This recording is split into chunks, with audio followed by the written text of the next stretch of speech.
Saint Xenia of Petersburg.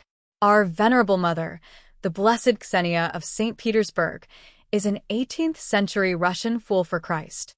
In grief over the death of her husband, she distributed all her possessions and took up a life as a holy fool. Her life was centered on God, and she sought protection and comfort only in Him while wandering among the poor of St. Petersburg. She is commemorated on January 24th. The wife of Colonel Andrei Fyodorovich Petrov, who served as a court chorister, Xenia fell into great grief upon the death of her husband when she was 26 years old. Appearing to have lost her mind from her grief, Xenia distributed her possessions to the poor, and keeping and dressing only in the clothes of her husband, she wandered the streets of St. Petersburg among the paupers.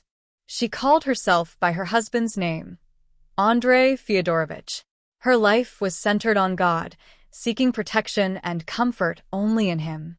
During the nights, she refused refuge and went into the fields where she prayed through the nights. When relatives of Xenia tried to help her with necessities, she replied, "I do not need anything."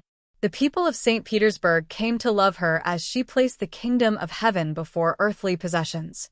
The people considered her presence in their homes as good signs.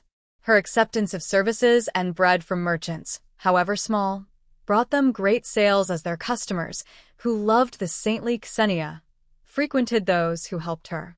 Xenia possessed the gift of clairvoyance.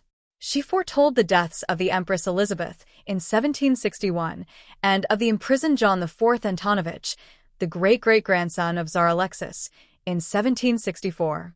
After her death, her grave became a place of pilgrimage. Portions of the dirt from her grave brought healing for many of the pilgrims.